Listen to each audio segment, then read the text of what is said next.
So, this is my new Timberdale shed. I bought the one with a log store, which is quite full of logs yet. And yeah, 2 days of work. I think if we'd with 2 people to put it together, not moving particularly slowly either, but mainly dealing with all the problems that we had with it. So, first of all, I mean, from the structure perspective, it is quite nice and solid. The 8x8 shed with wood store, as it were, so 8x6 shed. What I thought was a 2-foot wood store was not; it was a 3-foot wood store. Not massively clear to the thing. I misread the numbers, I think. So we were quite lucky that we ended up with a concrete base that was just big enough, because I asked them to throw a bit of extra concrete in.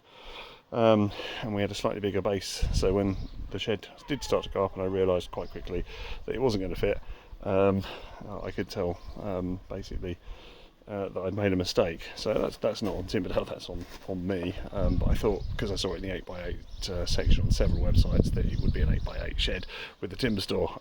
So no, it's a 8x9 shed technically. Now, one of the things that it does come with is, on the timber store, is 2 entirely different types of asphalt, which is really weird. Well, not asphalt, you know what I mean. Felt, shed felt. I mean, if you're spending over £1,000 on the shed, you expect the stuff to match up. And the worst part is that this stuff that comes in the timber store looks really good, and this stuff is really cheap. So the main stuff, which you get just literally enough, I think there was about 10 centimetres over, with the 50mm gap around the outside, is about 2mm thick, and this stuff down here is about 3mm thick. So yeah, it could have been a bit nicer really for the money. So other issues. So I think the most annoying thing is the door lock. This bit is the wrong way around, and I've checked the instructions and it even has it drawn the wrong way around. This should be the other way round, guys. That's how these work. That would mean that the door would be held shut and not pullable open. So the handle is really not necessary for turning, because you can just pull it. Bit sad that you can't swap it around easily, I don't think. I might take it off and have a go. Inside the shed, things that we had issues with. First of all, they only gave us 4 right hand sides, not 2 right hands and 2 left hands for the roof. So fortunately there's only 1 piece of wood that needs to swap round, but also means that there's a slight difference in the length of the wood. So I had to basically pack it out with some plastic packers. Not great, that. Also, this bit at the top here just fractures. I mean, it's nowhere near big enough. I'm going to have to make one up. In the meantime, I've got a piece of wood holding the shed up, because if you don't have the shed fully supported, the felt gets cut in half on top. It just gets a big fold in it, which is obviously not going to work well. What I did do, because the top of the timbers up here, where they come together, are quite sharp. There's no padding, there's no piece of wood or strip across the top that protects the felt. So because there's a little bit spare left over in the kit for the wood store, I cut that in half and put that over the middle, just to give me a bit of extra weight over the top of it. That works okay. Now, in terms of inside, what we also noted was that, I'll move some of the stuff I actually put in the shed now. This here wasn't big enough to accommodate the piece of wood, so that was pretty poor from my perspective. I had to get in there and cut it. And the same here, not big enough to take the piece of wood, so again that had to be trimmed. Now, in terms of the wood, the actual shiplap, the gap, this, as you can see, is quite thin. And it's quite a fat area, so therefore there's only a very tiny amount holding this whole thing together. It's just like they just are trying to space it out to save half a plank, so not that great. A lot of the planks are different levels, so you know, when you're looking at it, everything's off. There's no way of making those work. It's the same on every single one. You know, they're not using some kind, they don't seem to be using any kind of template. And then another frustrating thing is these side panels down here go all the way to the bottom almost, but these ones don't. So there's a bigger gap at the bottom. Again, it looks a bit rubbish. Now we've had to push this right up against the back.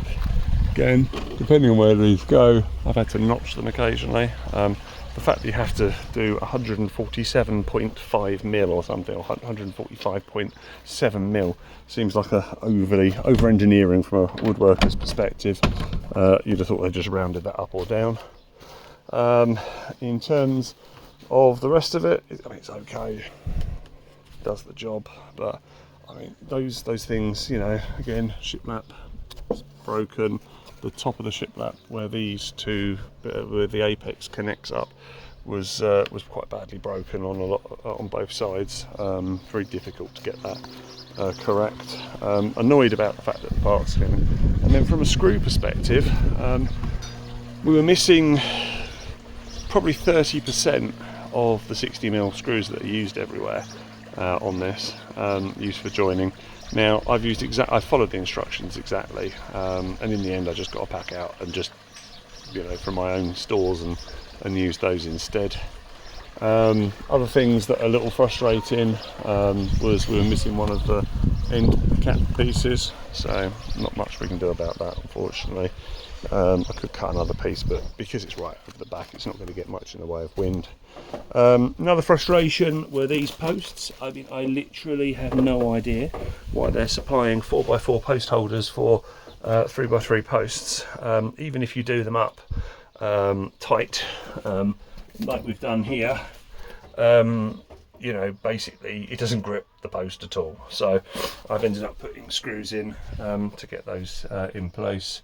And I didn't think much of the bolts that were provided, so obviously I put concrete fasteners in, and then I've screwed those down with some proper coated, so because they're going to be in contact with the concrete, I don't want them going anywhere. Yeah, especially on a fresh concrete slab. Otherwise we seem to be all good. It has taken a lot longer to do everything. Otherwise the quality of the screws were okay. Some of the cheap ones weren't. I mean, around the handle they're quite badly threaded, trying to get them in at an angle, just a bit disappointed really, and especially the white glove service. The guy turned up, he just said, I said to him, is it just you? And he's like, yeah. I said, well, I've got a bad back. And I was under the impression that you were going to take it through. He said, well, well, if you're going to help me, I'll carry it through. If you're not going to help me, then I'll just dump it here. I was like, oh, okay, fantastic service. So don't be fooled into thinking that that's going to get you anything better. It is kind of a bit of a point that sort of highlighted what this was going to be like for the entirety of the build, frankly. So apart from that, yeah, building on a windy day, bad idea. Couldn't really do anything about it. Had to be done this weekend because all the old sheds have been taken down, and just looking forward to finally using it now. I've got to spend a bit of time cutting up my logs, getting them into the log store, and I've got to build a little ramp to get in. The only other thing that is a real frustration is the height of the door. I am tall. I'm 6'5". Even though it's below my eye line, I've hit my head on it 3 or 4 times already, just through the instep. Yeah, inside's nice and spacey, but it's a bit of a bending job. Okay, I hope that's helpful. I haven't seen any other reviews on it. Otherwise, you know, the shiplap seems nice. Where I've had to actually cut into some of the wood to make it fit. You know, it's very well treated. It's gone all the way through to the core. I just wish it had been a slightly more miserable day because I'm pretty badly sunburnt. That's all. Thanks very much.